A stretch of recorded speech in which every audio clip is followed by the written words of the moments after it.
How do you keep your listener engaged once you've got their intention and really draw them into your music?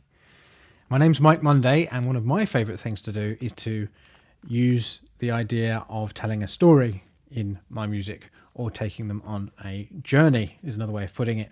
So that's what I was focusing on in the latest production session that I just streamed. And there's a link to the full production session, which I'm talking about here below in the description. So when I say story or taking them on a journey, let's take an example of a film. Okay, or just most stories. What happens in most stories, the overarching thing that happens in a story, is you get a hero or heroine at the start who's put in a situation, so they're described in some way. Here's the hero or heroine. Something happens, some kind of problem usually, or some kind of struggle.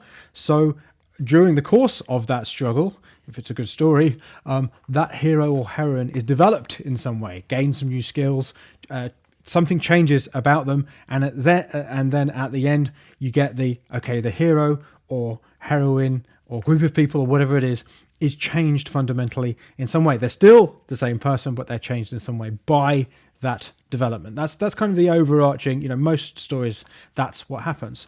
And that is basically what you do in music as well, if you really want to kind of engage your listener.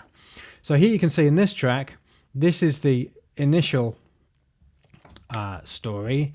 There's a theme that is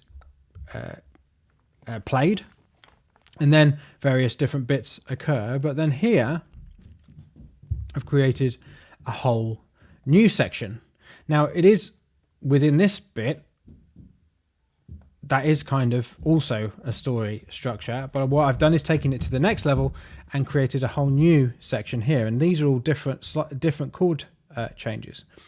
Now, the trick is to actually, if you're going to do that, if you're going to take, so I'll play the two different bits. I've got to turn that on.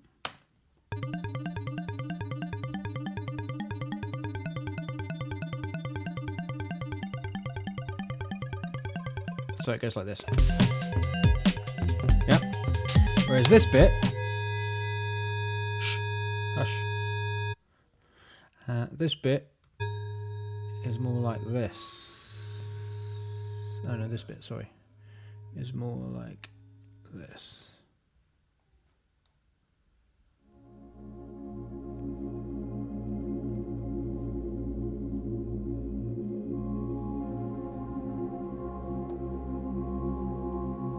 Very, very different kind of sound. So how do you kind of relate these two things together so that the listener perceives they're in the same story, essentially?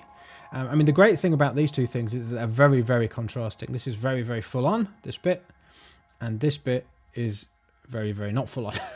Well, what you do is you use parts of this section over here in here. In other words, if you like, I'm recontextualizing the initial theme. So, a lot of what this session was about seeing what from this worked over here and kind of developed it in a way. Because then at the end, what I do is I just restate the main theme.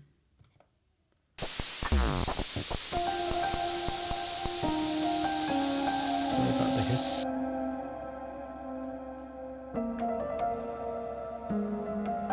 Which is the main theme of this.